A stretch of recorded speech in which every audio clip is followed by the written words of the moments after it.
जय मसीह की। यह सजीव वाहिनी है। आपकी दैनिक प्रेरणा में आपका स्वागत है। आज का विषय है प्रतिदिन की रोटी, प्रतिदिन की संतुष्टि।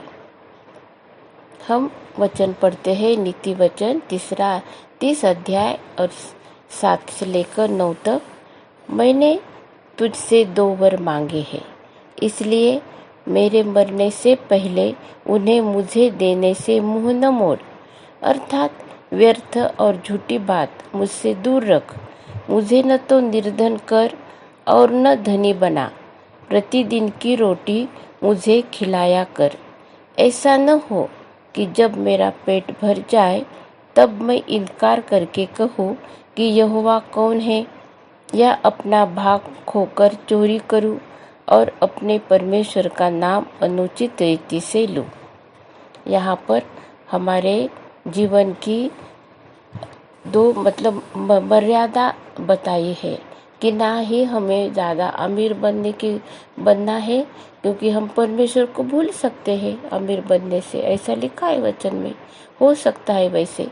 और दूसरा, हमको बहुत गरीब भी मत बना, ताकि हमें हमारी रोटी के लिए और हमारी जो ज़रूरतें हैं उसके लिए भी हम लोग बहुत परेशान हो। हम परमेश्वर को भूल सकते हैं। दोनों भी कंडीशन में, परिस्थितियों में हम परमेश्वर को भूल सकते हैं, लेकिन हमें परमेश्वर को नहीं भूलना है। हम संतुष्टि का जीवन जीना है। हमको समाधानी वृत्ति हमारी रहना चाहिए। ये परमेश्वर पिता की इच्छा है हमारे लिए। हम देखते हैं यीशु मसीह ने अपने शिष्यों को प्रार्थना सिखाई है। लूका रचित सुसमाचार 11 अध्याय 2 से लेकर 4 तक ये प्रेयर है। और तीसरा वचन हम पढ़ते हैं, हमारे दिन भर की रोटी हर दिन हमें दिया कर। हमें संतुष्ट रहना है। हर रोज का जो हमारी ज़रूरत है वो हमें परमेश्वर के ऊपर निर्भर रहना है, समाधानी रहना है। और कुछ वचन हम लोग पढ़ते हैं, क्योंकि वचन के द्वारा हमें परमेश्वर बलवंत बनाता है।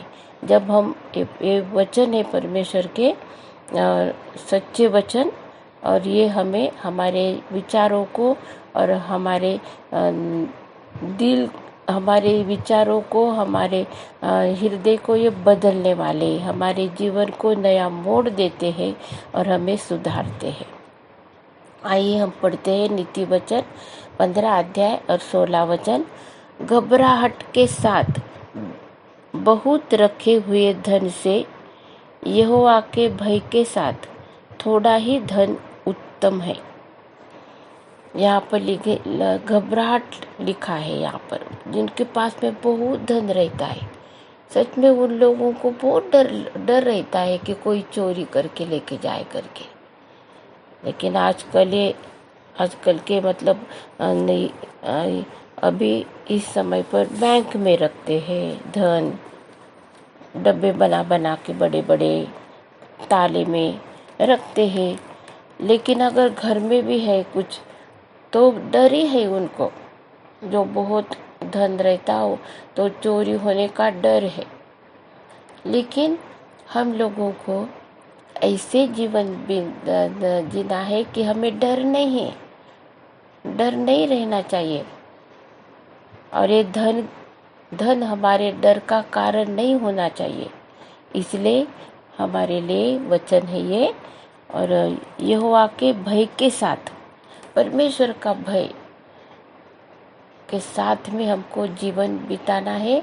और अगर थोड़ा धन है तो बहुत अच्छा है, वो हमको हमारी ज़रूरतें पूरा करने के लिए काफ़ी है। लूका रचित सुसमाचार 3 अध्याय और 14 वचन में लिखा है, सिपाहियों ने भी उससे यह पूछा, हम क्या करें? उसने उनसे कहा, किसी पर उपद्रव न करना और न झूठा दोष लगाना और न अपने वेतन पर संतोष करना। यहाँ पर यूहन्ना बपतिस्मा करने वाले पश्चाताप का संदेश दे रहे हैं, और लोग आ रहे उनके पास में बपतिस्मा लेने के लिए। तो सिपाही भी आ गए उधर, और उन लोग कह रहे कि हमको क्या करने का है।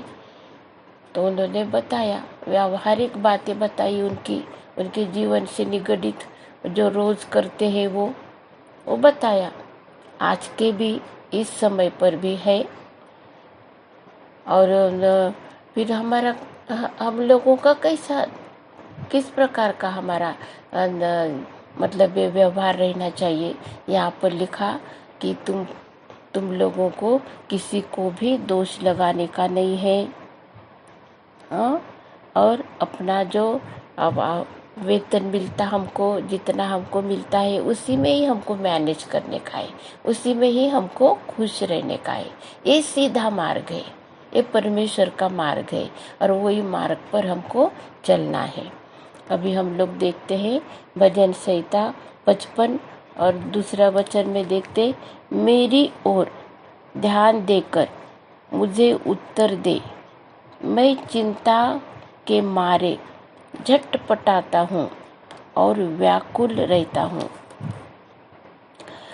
और यहाँ पर परमेश्वर से प्रार्थना कर रहे, दाऊद राजा का ये भजन है। और मेरे तरफ ध्यान दे, परमेश्वर पिता तू मेरे तरफ ध्यान दे, क्योंकि मेरा मन कैसा है, व्याकुल है, और बहुत मतलब चिंता करता है मेरा मन व्याकुल है। मुझे तो उत्तर दे, क्यों हमारा मन व्याकुल है? क्योंकि कोई हमारी ज़रूरतें हैं वो पूरी नहीं होती, कोई हमारी इच्छाएं हैं वो हमें पूरी नहीं होती। अगर कुछ हम गलत करते हैं तो उससे भी हमारा क्या होता है, मन कैसा अशांत रहता है। अगर हम लोग गलत करते हैं तो हमारा मन हरदम अशांत रहता है। इसलिए हमको परमेश्वर के दृष्टि से सही करने का है, और जो राइट है वही हम लोगों को सीखने का है और उसको अमल में लाने का है हमारे जीवन में। अब देखते हैं हम लोग फिलिपियों की पत्री 4 अध्याय और 11 वचन में क्या लिखा है।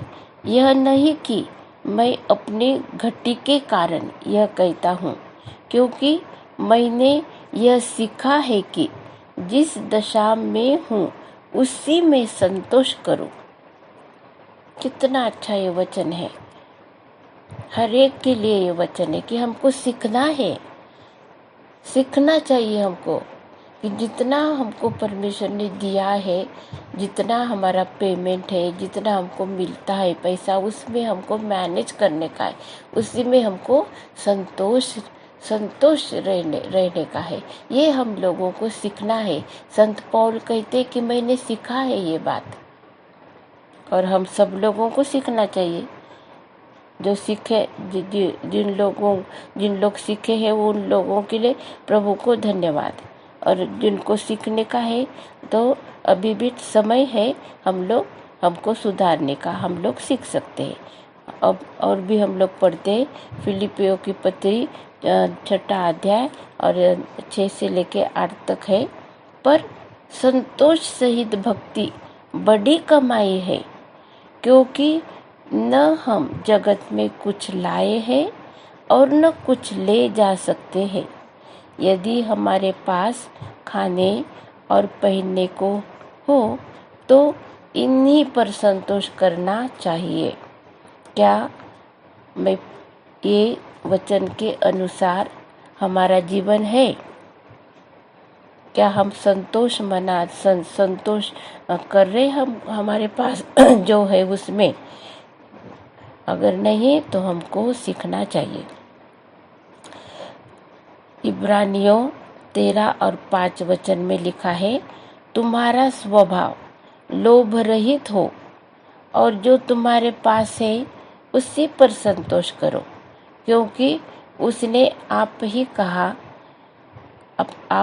कहा है, मैं तुझे कभी न छोड़ूंगा और न कभी तुझे त्यागूंगा। ये हमारा विश्वास है परमेश्वर के ऊपर। और हमें यहाँ पर लिखा हमारा स्वभाव के बारे में बोला, हमारा आचरण के बारे में, हमारा इनर बीइंग जो है उसके बारे में यहाँ पर बोला है कि अच्छी क्वालिटी, बहुत रिच ऐसे क्वालिटी का हमारा लाइफ चाहिए। लोभ रहित, लोभ विरहित ऐसे जीवन हमको जीने का है। तो जब हम लोभ नहीं हमारे जीवन में, तो शायद हो सकता है कि हमारी बहुत इच्छाएं, हमारा कुछ वो सब कुछ हम पूरे नहीं कर सकते। हमारे पास में इतना पूरा धन नहीं हो सकता है, लेकिन यहाँ पर लिखा है कि हमको वैसे बनना है, वैसे सीखना है हमको। उसमें खुशी है, उसमें आनंद है, उसमें परमेश्वर की आशीष से भरपूर की आशीष है, और ये सीधा मार्ग है। इसलिए हमको ऐसे जीवन जीने का है। परमेश्वर अपने वचन के अनुसार हमें परिवर्तित करता है। परिवर्तित करता है। किसको परिवर्तित करता परमेश्वर? जिनको इच्छा है, जो परमेश्वर को खोजते हैं, जो परमेश्वर का मार्ग खोजते हैं, जो सीधा मार्ग खोजते हैं, और जो सीधे मार्ग पर चलना चाहते हैं। ये व्यावहारिक बातें हमारे जीवन में से जो नहीं चाहिए, जो हमें बहुत ही अच्छा सीधा जीवन बिताने के लिए, परमेश्वर के मार्ग पर ठहरने के लिए हमें असंतोष हमारे जीवन में जो बातें लाती है, उसको हमको दूर करना है। और उसमें एक पैसे का लोभ, धन का लोभ, ये बहुत बड़ा भाग है। ये उसको हमको दूर करना है, हमें कोशिश करना है, हमें दूर करना है। हम पढ़ते हैं परमेश्वर के वचन में, भजन संहिता 19, यहोवा की व्यवस्था खरी है, वह प्राण को बहाल कर देती है। यहोवा के नियम विश्वास योग्य है, साधारण लोगों को बुद्धिमान बना देते हैं। साधारण लोगों को, प्रभु यीशु मसीह के जो चेले थे वो बहुत साधारण थे, मछुआरे थे वो, लेकिन उन्होंने पूरे दुनिया में सुसमाचार फैलाया, लेटर्स लिखे, भाषण दिया, राजाओं के सामने खड़े रह के उन लोगों ने भाषण दिया है, प्रचार करा है, यीशु के बारे में बताया है। साधारण लोगों को ये परमेश्वर के जो व्यवस्था है, परमेश्वर के जो वचन है, वो बुद्धिमान बनाते हैं। हम लोग पढ़ते हैं भजन संहिता 51 और 12 वचन, अपने किए हुए उद्धार का हर्ष मुझे फिर से दे, और उदार आत्मा देकर मुझे संभाल, तब मैं अपराधियों को तेरा मार्ग सिखाऊंगा और पापी तेरी ओर फिरेंगे। हमारे जीवन में बदलाहट, परिवर्तन होना बहुत ज़रूरी है। और यहाँ पर एक छोटी सी प्रार्थना है, ये विनती है और ये इच्छा है। और यहाँ पर दाऊद राजा कहता है कि मुझे उदार आत्मा दे। हमें उदार आत्मा रहना बहुत ज़रूरी है। परमेश्वर देता है वो हमको, हम लोगों को शेयर करना चाहिए। जो भी कुछ हमारे पास में है वो उदार होना चाहिए। हमको हर एक चीज़ में हमको उदारता हमारी दिखना चाहिए। हमारे चाल चलन में, हमारे उठने बैठने में, हमारे बातों में हम लोगों को नम्र उदार रहना चाहिए, प्रेमी रहना चाहिए। हमको प्रेम हमारे जीवन में से दूसरों तक पहुंचना चाहिए। ये हमारा जीवन है और हर एक मनुष्य की ये ज़रूरत है। यहाँ पर कोई ग्रुप, कोई खास लोग ऐसे नहीं है। यहाँ पर हर एक मनुष्य जो परमेश्वर के प्रतिरूप का परमेश्वर ने बनाया है, हर एक से परमेश्वर के यही अपेक्षा है कि हम उदार रहना चाहिए, हम संतुष्ट रहना चाहिए। ऐसे जीवन, सीधा जीवन, सीधे मन वाले हम बनना चाहिए। ऐसे परमेश्वर का वचन है, हमें आशीष देता है। अब और हम पढ़ते हैं लूका रचित सुसमाचार 22 अध्याय और 32 वचन में क्या लिखा है। परंतु मैंने तेरे लिए विनती की कि तेरा विश्वास जाता न रहे, और जब तू फिरे तो अपने भाइयों को स्थिर करना। कितना अच्छा है प्रभु यीशु मसीह ये पतरस के लिए प्रार्थना करे और उसका विश्वास रहना चाहिए।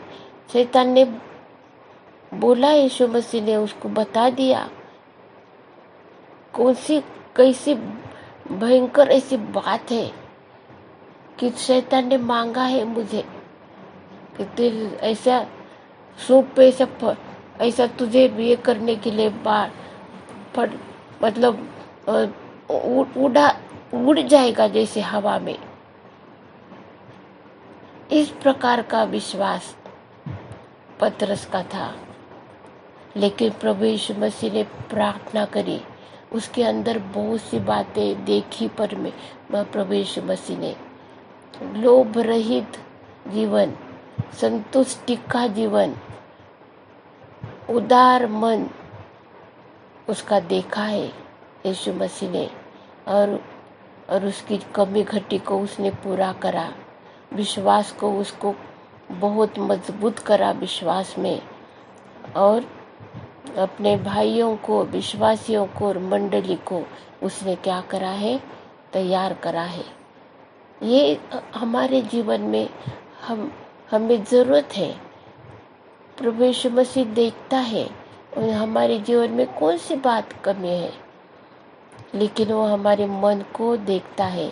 हम उदार रहना चाहिए, दयालु रहना चाहिए, सीधे मन वाले हम रहना चाहिए। हमें आगे जो पवित्रता का जीवन है, परमेश्वर का राज्य जो है वो सीधा है, उसमें रहने से हम लोग समाधानी रहते हैं, शांति हमको मिलती है, हमको आनंद मिलता है, हमको खुशी मिलती है, हम एक दूसरे के संगति में आगे बढ़ते हैं, और ये अच्छे काम का है, बढ़ते ही रहता है हमारा जीवन। घटने वाला जीवन नहीं है, ये बढ़ने वाला जीवन है। ये सद्गुणों में बढ़ने वाला, ये उदारता में बढ़ने वाला, ऐसे हमारा ये जीवन बनता है, क्योंकि परमेश्वर हमें ऐसी आशीषों से भर देता है। आइए हम लोग पढ़ते हैं प्रेरितों के काम 3 अध्याय और 19 वचन में पढ़ते हैं हम। इसलिए मन फिराओ और लौटाओ कि तुम्हारे पाप मिटाए जाए, जिससे प्रभु के सन्मुख से विश्रांति के दिन आए। हम लोगों को ये प्रेरितों के काम में ये संदेश हमको मिला है संतों के द्वारा, कि हमको मन फिराना है हमारा।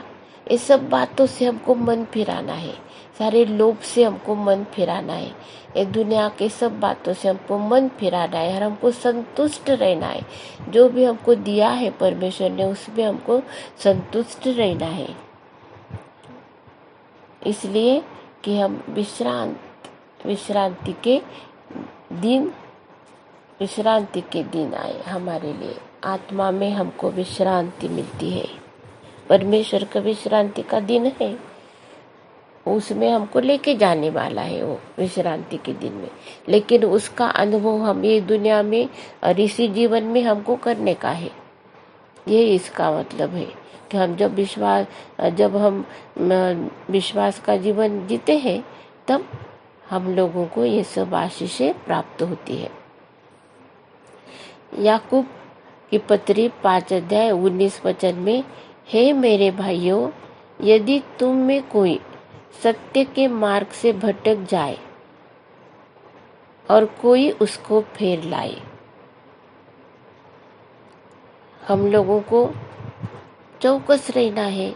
कौन है हमारे साथ में? सब लोग जो हमारे साथ में है, जो हमारे साथ में थे, ऐसे लोग जो भटक गए अपने मार्ग से। तो लेकिन हमको नहीं भटकना उनके साथ में। भटकने वालों को सीधे मार्ग पर लाने के लिए हमको भी सीधे मार्ग पर स्थिर रहना पड़ेगा, खड़े रहना पड़ेगा। हमारा जीवन में परिवर्तन आना बहुत जरूरी है, तब हम लोग बता सकते हैं ऐसा है। इसीलिए हमें हमारा जीवन जो है वो बहुत ही सतर्कता से, सावधानी से हमको बिताना है। आइए हम प्रार्थना करते। हमारे प्रेमी स्वर्गीय पिता, हम तुझे धन्यवाद देते, सारी तेरी आशीषों के लिए धन्यवाद देते प्रभु। तेरे सन्मुख रहना और समाधानी जीवन बिताना, प्रभु के भय में रह के प्रभु जी, जो अल्प धन है हमारा उसी में प्रभु जी संतुष्ट रहना कितना अच्छा है प्रभु जी। ये सब तेरी आशीष से हमको मिलती है, इसलिए तो हम हमारे ऊपर अनुग्रह कर प्रभु। हमें तो पश्चाताप का मन दे, मन फिराव का आत्मा दे प्रभु जी। तेरे मार्ग पर हमको स्थिर कर दे, ऐसी तुझे विनती और याचना करते। समस्त विश्वासियों के लिए प्रभु जी, जो इच्छा करते हैं तेरे मार्ग पर प्रभु जी चलने के चल रहे हैं, और जो भी प्रभु परमेश्वर पिता ऐसे संतुष्टि का जीवन बिता रहे हैं प्रभु जी, तो उनको आशीषित कर। धन्यवाद देते हैं तेरी सारी आशीषों के लिए। ये प्रार्थना को यीशु के नाम से करी है, इसीलिए तू सुन और ग्रहण कर। आमीन। अब प्रभु यीशु मसीह का अनुग्रह और परमेश्वर का प्रेम और पवित्र आत्मा की सहभागिता तुम सब के साथ और समस्त विश्व में विश्वासियों के साथ होती रहे। आमीन।